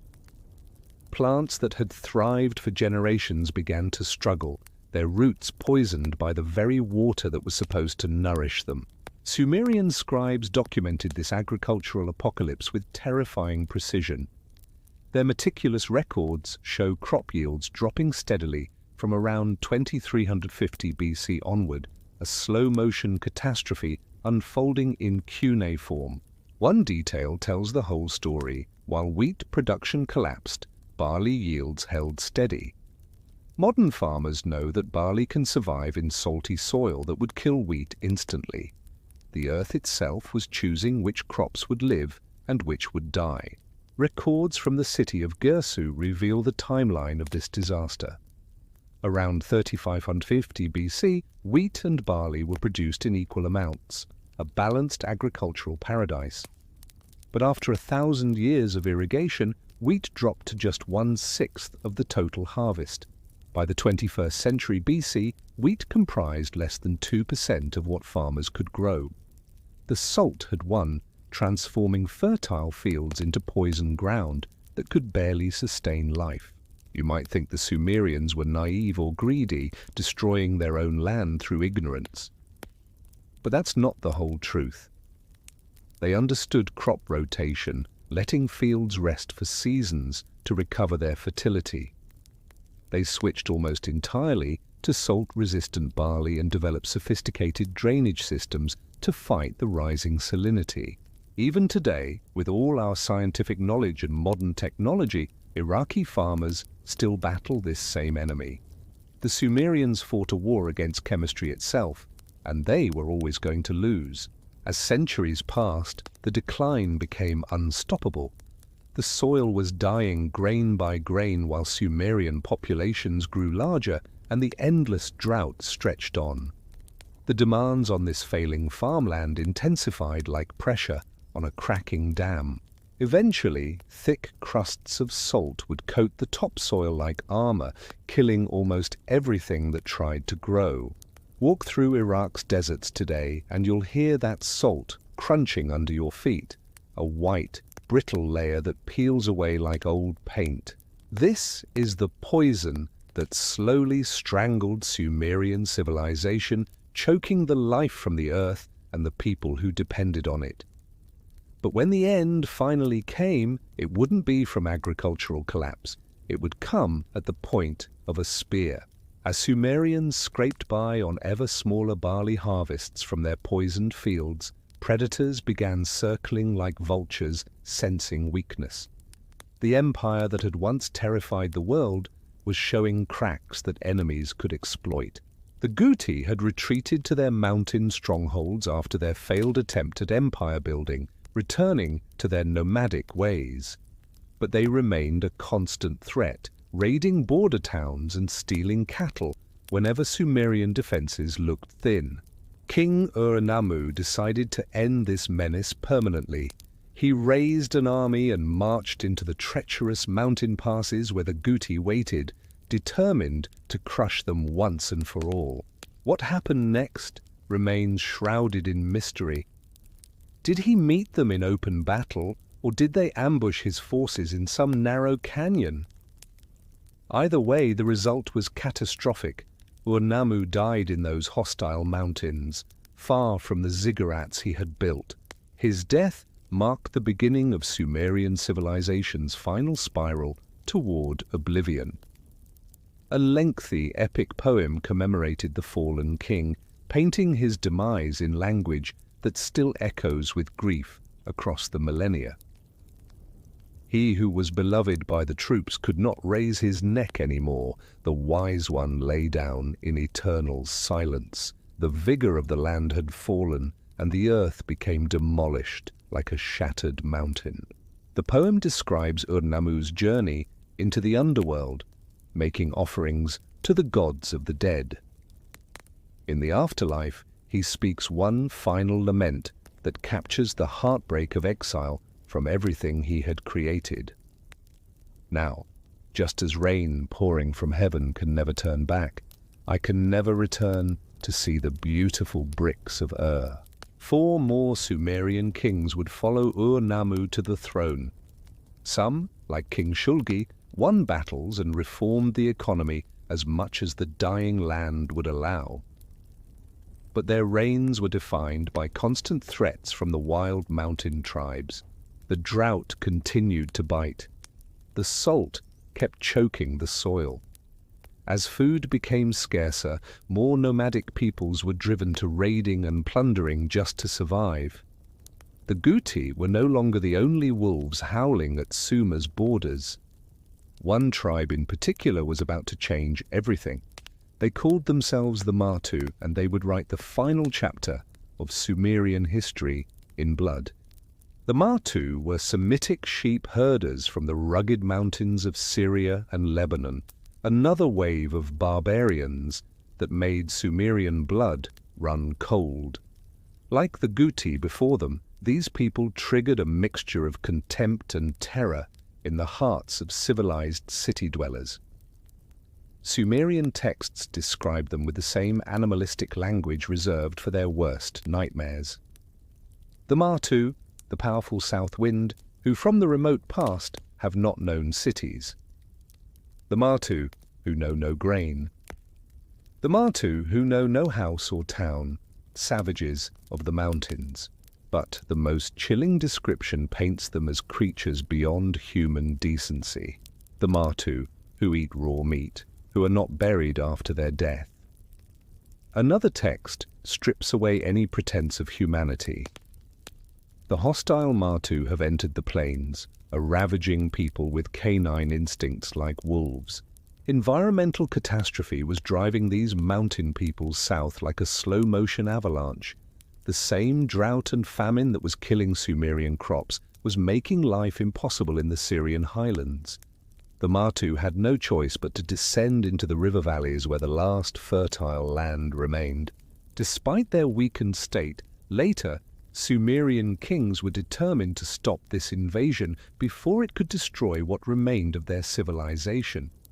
King Shusin ordered the construction of the most ambitious defensive project in ancient history, a wall stretching nearly 200 miles between the Tigris and Euphrates rivers. They called it the Martu Wall, or sometimes the wall facing the high lands. No trace of this colossal fortification has ever been found, but it was likely an earthwork rampart bristling with forts and fronted by water-filled moats fed from the great rivers themselves. Picture the scale. This barrier was more than twice the length of Hadrian's Wall, essentially transforming the heartland between the rivers into a fortress island. Rivers on both sides, the Persian Gulf to the south, and this massive wall blocking the northern approaches.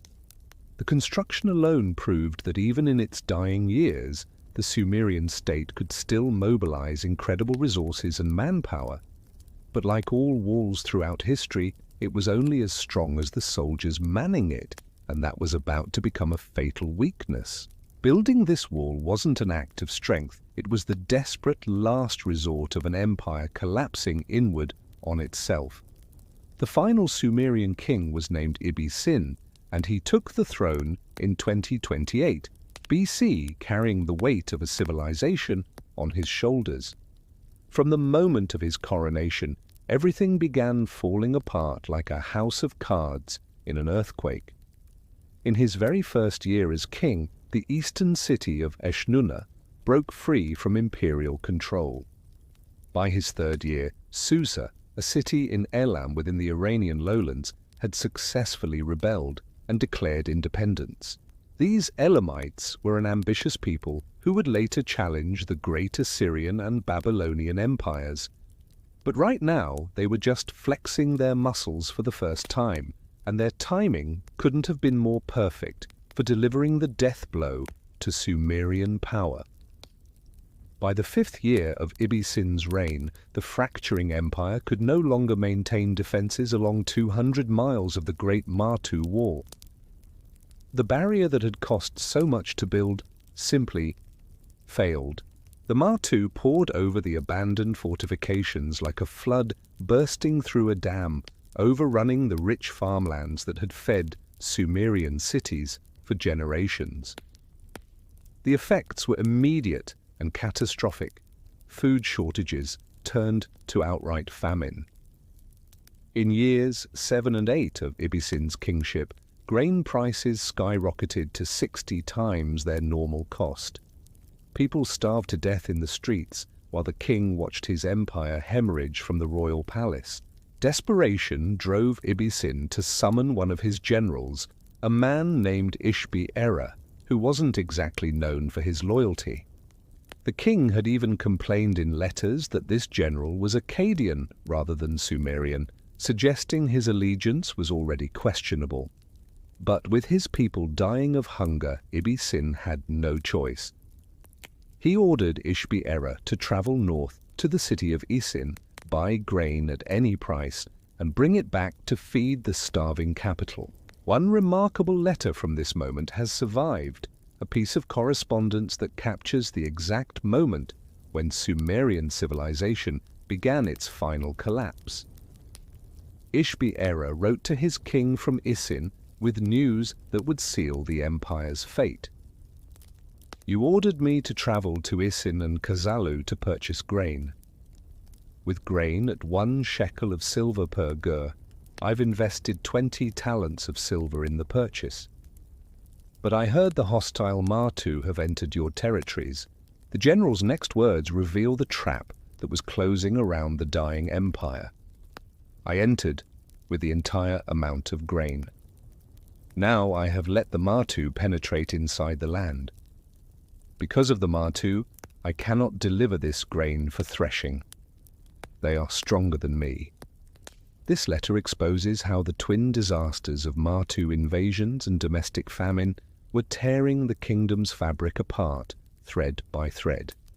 Ishbi-Erra requested 600 boats to transport the grain safely, a request he probably knew was impossible to fulfill. He also offered to stay behind in Isin to help defend it against the invasion. That I should guard for you the cities of Isin and Nibru, let it be my responsibility. My lord should know this. But Ishbi-Erra had no intention of returning to the starving city of He kept the grain, declared himself king of Isin, and added his name to the growing list of traitors and rebels tearing the empire apart from within.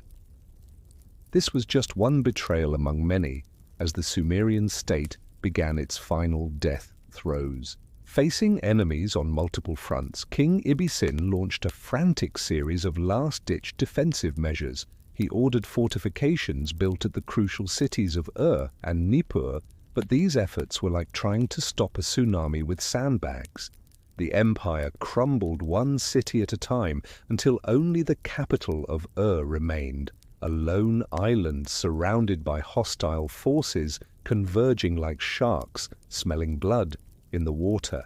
The Elamites, those former subjects from the Iranian foothills, marched down the mountain paths with an army of allied tribesmen and laid siege to the great city of The end was finally at hand. King Ibisin attempted one last desperate gambit that shows just how far the mighty had fallen. He tried to enlist the help of his greatest enemies, the very Martu who had poured over his father's wall. He offered to pay them to fight for him instead of against him. He even swallowed his pride and begged for help from Ishbi-Erra, the general who had betrayed him and was now ruling as king of Isin. But these humiliating pleas fell on deaf ears. The Elamites smashed through Ur's ancient walls and set the city ablaze. They stormed into the sacred precinct and looted everything of value, probably fighting their way up the steps of the great ziggurat itself, killing priests and plundering treasures as they climbed toward the gods. The surrounding fields burned black, while the waterways became contaminated with disease and death. The armies of Elam stormed the royal palace and captured King Ibisin, dragging him away in chains to die as a prisoner in a foreign land. This was the end of the last Sumerian king, a man who represented a civilization that had endured for thousands of years, reduced to dying in shackles far from the ziggurats his people had built. The Sumerians, who witnessed their city's destruction, reacted to unimaginable sorrow the way humans always have. They wrote poetry. For each ruined city, they composed a lament that still echoes with grief across the millennia. The lament for captures the horror of that final apocalypse with words that cut like broken glass. The gods have abandoned us. Like migrating birds, they have gone. Is destroyed. Bitter is its lament. The poem continues with images that sear themselves into memory. The country's blood now fills its holes like hot bronze in a mold. Bodies dissolve like fat in the sun. Our temple is destroyed. Smoke lies on our city like a shroud. Blood flows as the river does, the lamenting of men and women. Sadness abounds. Is no more. The fall of marked one of history's great turning points, the end of unified Sumerian civilization and the beginning of a dark age where individual city-states fought over the empire's bones like vultures. The wars of this period reduced Sumerian cities to blackened heaps of burnt brick. The people mourn. It's people like broken potsherds littering the approaches. The walls were gaping, the high gates and roads were piled with dead. In all the streets and roadways bodies lay. In open fields that used to fill with dancers, the people lay in heaps. The drought continued its relentless grip, while salt-poisoned fields could no longer produce even the hardy barley that had sustained life for so long. Faced with starvation and endless warfare, the Sumerian people began fleeing their homeland in massive waves. Picture the roads filled with refugees carrying their few remaining possessions, weeping for the cities they would never see again. The final exodus of a civilization that had given the world writing, law, and the very concept of urban life itself. Picture this: millions of people abandoning everything they've ever known, streaming north like refugees from an apocalypse, the great Sumerian cities burning behind them, their entire world collapsing into ash and salt. This wasn't just migration, this was the death of the world's first civilization. These weren't just random migrants fleeing disaster. These were the people who invented writing, who built the first cities, who gave humanity civilization itself. And now they were running for their lives, speaking a language that would soon be extinct, carrying nothing but memories of greatness. The Sumerians who made it to Akkadian territory faced a brutal choice that would haunt them forever: forget who you were, or die forgotten. They learned Akkadian like their lives depended on it, because it did. They buried their mother tongue 6 feet deep and watched their cultural identity evaporate like morning mist in the desert heat. Meanwhile, those barbarian Martu Hill people, the Sumerians, had spent centuries despising. They were settling into the very cities they'd just conquered, making themselves at home in palaces still warm with Sumerian blood. The irony was thick enough to choke on. But here's where the story gets interesting, where tragedy transforms into something unexpected. These 3 groups, fleeing Sumerians with their ancient wisdom, conquering Martu with their hunger for power, native Akkadians caught in between, didn't just coexist in uneasy tension, they blended, mixed, became something entirely new. This wasn't peaceful cultural exchange, this was survival, raw and desperate. Sumerian priests teaching Akkadian scribes, Martu warriors learning Sumerian engineering, Akkadian merchants adapting Sumerian trade routes. From this messy, violent, beautiful fusion would rise the legendary empires that would dominate the ancient world for millennia. From these ashes would emerge Babylon and Assyria, names that still send shivers down your spine today. The greatest powers humanity had ever seen, built on the bones of the civilization that started it all.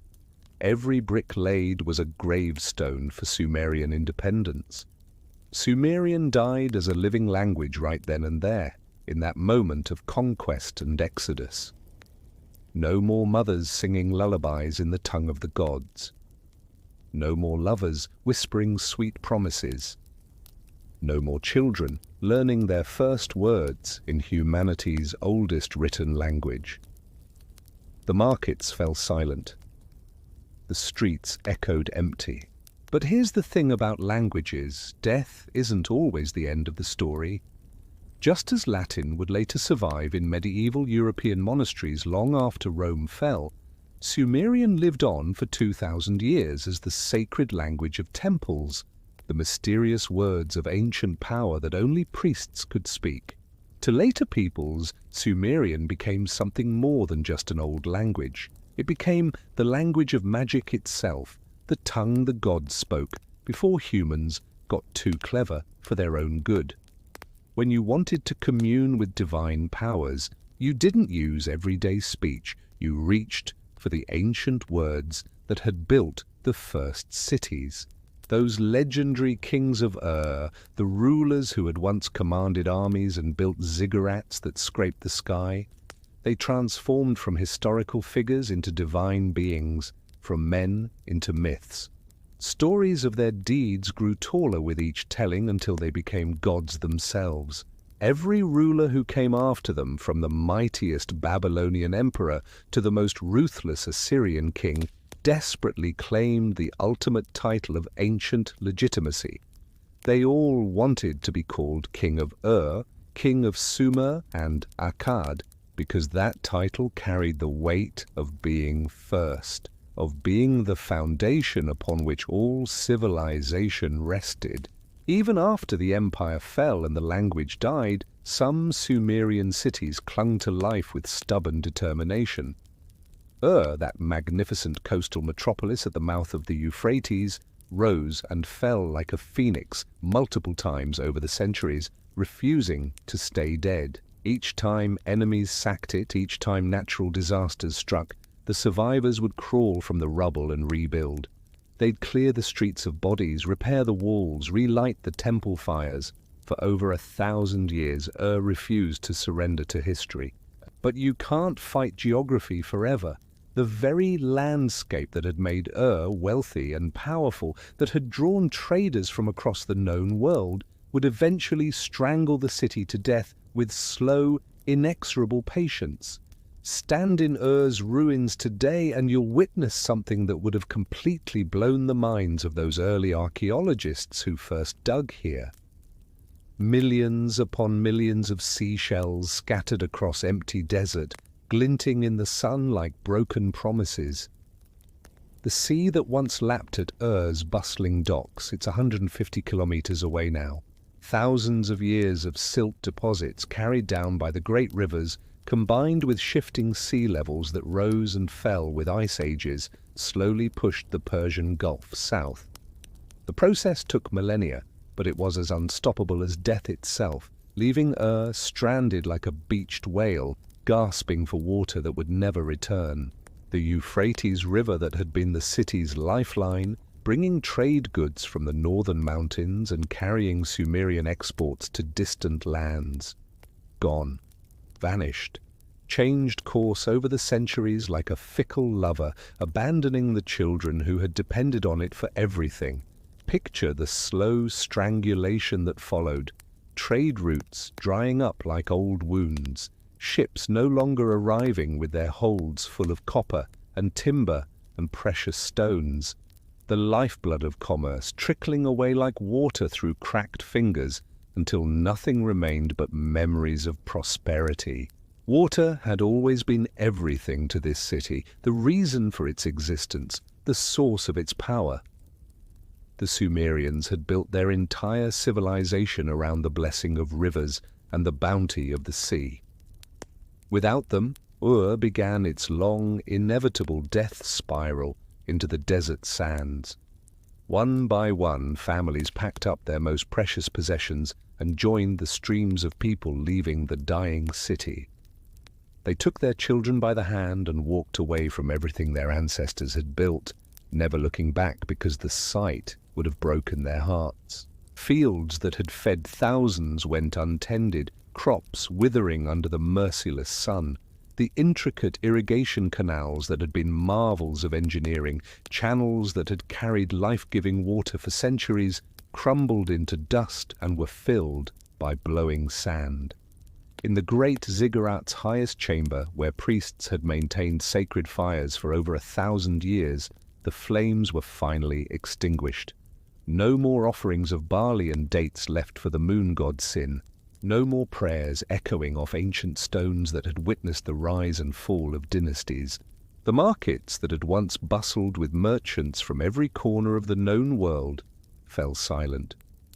Voices that had haggled in a dozen languages were replaced by the whisper of wind through empty stalls. Mud brick buildings, baked under the desert sun for millennia, finally began to crumble like cookies left too long in the heat. Wooden roof beams, some of them cedar, imported from distant mountains at enormous expense, rotted and collapsed with thunderous crashes that echoed through empty streets like the death rattles of giants. Each fallen beam marked another step toward oblivion. Desert winds howled through the abandoned city like the breath of death itself, carrying stories no one would ever hear again. Sand dunes rolled in like slow-motion tidal waves, burying walls that had once protected the greatest city on Earth, swallowing history, grain by grain. Within just a few generations, this marvel of human achievement, this city that had been the center of the world, had become just another mysterious mound in the desert. Occasional travelers would shelter in its ruins during sandstorms, never knowing they were camping in the bones of civilization's birthplace. One day, centuries later, an Italian traveler named Pietro della Valle would huddle here with his wife, hiding from a threatening group of bandits, completely unaware he was sitting on fragments of humanity's first written language. He'd kick at strange clay tablets in the sand, never guessing they contained the voices of people who had been dead for 3,000 years. Somewhere beneath the endless sand lay clay tablets inscribed with the city's own death song, a lament written by poets who knew they were witnessing the end of everything. May that storm swoop down no more on your city. May the door be closed on it like the great city gate at night time, until distant days, other days, future days. After Ur's final destruction around 2000 BC, Uruk, the world's first true city, the birthplace of urban civilization itself, hemorrhaged population like a punctured artery. Most of its people fled north to join the Great Migration. The few who stayed behind watched their home wither like a plant denied water. Uruk got a brief, glorious second act when the mighty Assyrian Empire rebuilt it as a regional capital centuries later. For a while, it seemed like the ancient city might reclaim some of its former glory. But when the Euphrates shifted course again, abandoning Uruk just as it had abandoned Ur, even Assyrian engineering couldn't save it. The city that had given birth to urban civilization, that had seen the first writing, the first literature, the first organized government, was finally, permanently abandoned. Its people walked away and never came back, leaving only ghosts and memories. Those famous walls that Gilgamesh had bragged about in his epic, calling them a wonder of the world? They're still there, rising from the desert like the ribs of some massive buried beast. 15 meters of ancient brickwork rising from a lunar landscape, scattered with broken pottery and whitened bones. When English archaeologist William Loftus first laid eyes on Uruk's ruins in the 19th century, the site haunted him so deeply he never forgot it. He later wrote words that still send chills down your spine. Of all the desolate sights I ever beheld, that of Uruk incomparably surpasses all.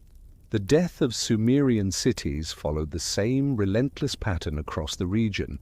Nippur, Eridu, Lagash, Ur, Uruk, all the great names that had once commanded respect and fear across the ancient world, all succumbed to the same gradual strangulation by sand and time and the shifting whims of rivers. Wind-blown sand piled against crumbling walls like snowdrifts that never melted. Rain and erosion wore down what remained, each storm washing away another piece of history. The desert reclaimed what humans had carved from it thousands of years before, patient as death, relentless as time. Travelers passing these mysterious ruins in the centuries that followed told wild stories to explain the impossible question that haunted them. How could people build such massive structures, such incredible cities, and then vanish without a trace? What kind of catastrophe could erase an entire civilization? These stories, growing wilder with each telling, survive today in tales like the Tower of Babel. Proud builders reaching for heaven with their impossible architecture, struck down by divine wrath for their hubris. The truth was both simpler and more terrifying. Civilizations die no matter how great they become. With their cities buried under sand and their people scattered to the winds, the Sumerians slipped from history into legend like ghosts fading at dawn. The civilizations that replaced them kept Sumerian alive in temple rituals, still told stories of ancient kings and their mighty deeds, but even they would eventually crumble to dust. The Babylonians fell to the Persians fell to Alexander. Alexander's empire shattered into pieces. The knowledge of how to read Sumerian writing died completely, taking with it the voices of the people who had invented civilization itself. Their history became myth, their language became silence, their great deeds became half-remembered stories told around campfires by people who had no idea what they had lost. For over 2,000 years, Sumerian remained as dead as the people who had spoken it. Only clay tablets remained, buried like time capsules in Iraqi sand, waiting with infinite patience. Fragments containing the voices of an entire people, their loves and fears and dreams and sorrows, sleeping beneath the desert for millennia until archaeologists would finally dig them up and begin the impossible task of decoding their secrets. These fragments are like flashes of lightning illuminating a dark ocean, giving us brief, brilliant glimpses into humanity's deepest past. They contain everything: shopping lists and love letters, religious hymns and dirty jokes, legal contracts and epic poems, the mundane and the magnificent side by side. From them we learn about Sumerian recipes and records, their music and their prayers, their business deals, and their family feuds. We hear their triumphs celebrated in stone and their heartbreaking lamentations for the world's first cities, written by poets who knew they were witnessing the end of everything they held dear. They give us the philosophy of these ancient people too, thoughts that feel surprisingly modern despite being 5,000 years old, like these haunting lines from the Epic of Gilgamesh: "Nobody sees death, nobody sees the face of death, nobody hears the voice of death. Savage death just cuts mankind down." Here's a fact that'll blow your mind and put everything in perspective. Around 1700 BC, when the last kings of Ur were already distant legend, when their names were carved on crumbling monuments in a language no one could read, the very last woolly mammoth on Earth was taking its final breath on a remote Arctic island. The entire rise, golden age, and fall of Sumerian imperial civilization, thousands of years of human history, the birth of writing, the first cities, the first laws, the first literature, all of it happened while woolly mammoths still walked the earth. The Sumerians lived closer in time to living mammoths than we do to them. Let me leave you with something that'll give you chills and make you think about the fragility of everything we take for granted. This passage from Gilgamesh shows the dying hero Enkidu dreaming of the afterlife, a dark realm where all the great kings of history sit stripped of their crowns, their earthly glory turned to dust and shadow. Imagine what it would have felt like to live in Ur or Uruk during those final years as the Sumerian age was ending. Picture yourself watching crops fail year after year as salt crusts formed on soil that had fed your ancestors for centuries. Hearing people wail in the streets, begging gods who no longer seem to hear their prayers. Picture seeing enemy armies gathering on the horizon like storm clouds, knowing you'd have to flee with nothing but what you could carry on your back. Leaving your home forever as wind rustled through dying reeds and priests still chanted ancient hymns in the ziggurat's tower while the sun set on everything you'd ever known. This is the dream that haunted their final days, the vision that Enkidu shared with Gilgamesh as death approached. Listen, my friend, I entered the house of dust, and I saw the kings of the earth, their crowns put away forever. Rulers and princes, all who once wore kingly crowns and ruled the world in the days of old, they who had stood in the place of the gods stood now like servants.